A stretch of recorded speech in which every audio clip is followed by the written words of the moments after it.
వైద్య ఆరోగ్య శాఖ మంత్రివర్యులు పెద్దలు దామోదర్ రాజ నరసింహ గారిని,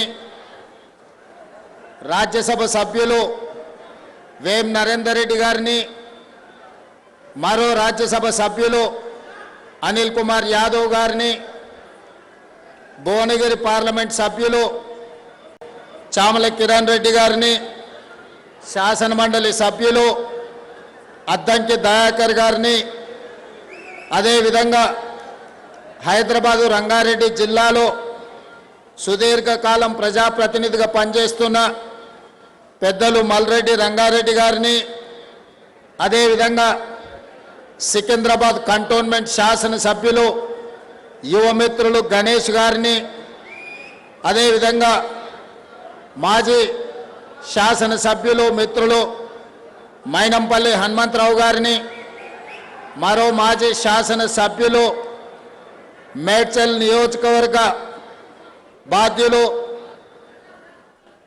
సుధీర్ రెడ్డి గారిని, అదేవిధంగా హరివర్ధన్ రెడ్డి గారిని, అదేవిధంగా మిత్రులు ఈ ప్రాంతంలో ఉప్పల్ బగాయత్ ప్రాంతంలో మున్సిపల్లో వివిధ బాధ్యతలు నిర్వహించిన మిత్రులు వజ్రేష్ యాదవ్ గారిని,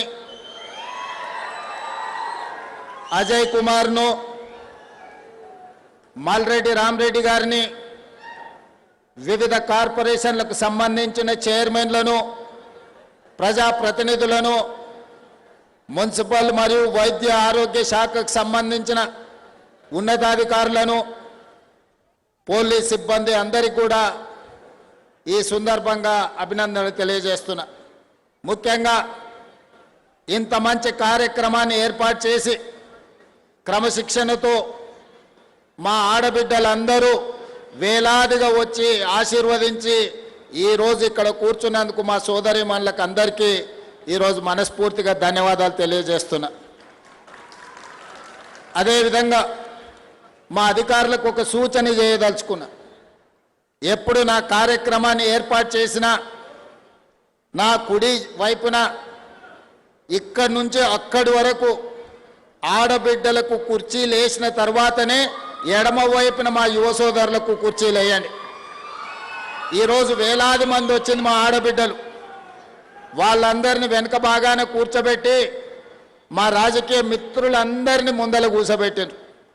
నేను మా అధికారులకు సూచన చేస్తున్నా, నేను ఏ కార్యక్రమం తీసుకున్నా మహిళలు ఆడబిడ్డల ఆశీర్వాదంతోనే ఈరోజు ఇంత స్థాయికి జిల్లా పరిషత్ మెంబర్ నుంచి ఈరోజు ముఖ్యమంత్రి స్థాయికి ఎదిగినా అంటే ఆడబిడ్డలు నిండు మనసుతోనే ఆశీర్వదించారు. కాబట్టి నేను ఈ స్థాయికి వచ్చిన అధికారులందరికీ నేను సూచన చేస్తున్నా, సూచన కాదు ఆదేశాలు ఇస్తున్నా.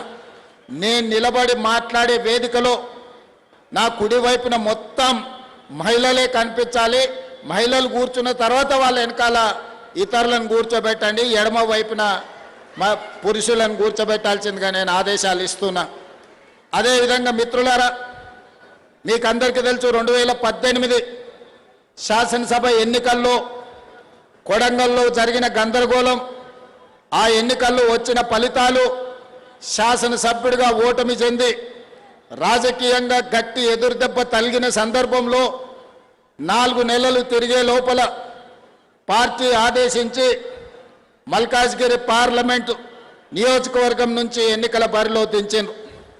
ఆనాడు ఇక్కడ పని చేయడానికి కానీ జెండా పట్టుకోవడానికి కానీ కష్టమైన పరిస్థితులు ఉన్నప్పుడు ఈ ప్రాంతానికి వచ్చి దేశంలోనే అతిపెద్ద పార్లమెంటు నియోజకవర్గమైన మల్కాజ్గిరిలో నామినేషన్ వేస్తే దాదాపుగా 3000 పైచీలకు పోలింగ్ బూతులు ఉంటే తిరగడానికి సమయం లేదు.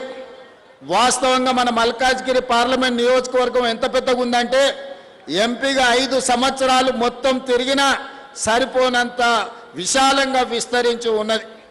వివిధ జిల్లాలు, వివిధ రాష్ట్రాలు, వివిధ దేశాల నుంచి ఇక్కడ ఉద్యోగ ఉపాధి అవకాశాల కోసం వచ్చి అన్ని రకాల ప్రజలు, అన్ని రకాల ప్రాంతాల వాళ్ళు, భాషలు, ఎన్నో ఆచారాలు ఉన్న ప్రాంతం ఇది. మల్కాజ్గిరి పార్లమెంట్ నియోజకవర్గం అంటే ఒక మినీ భారతదేశం. అలాంటి మినీ భారతదేశంలో పార్లమెంట్ ఎన్నికల్లో పోటీ చేసినప్పుడు 14 రోజుల్లోనే మీరందరూ ఆశీర్వదించి కింద పడిపోయిన నన్ను మళ్ళీ బలంగా నిలబెట్టి పార్లమెంటుకు పంపించిండ్రు కాబట్టి పార్లమెంటు సభ్యుడిగా అక్కడ నేను చేపట్టిన కార్యక్రమాలను గుర్తించి శ్రీమతి సోనియా గాంధీ గారు నన్ను పిసిసి అధ్యక్షుడిగా నియమించారు.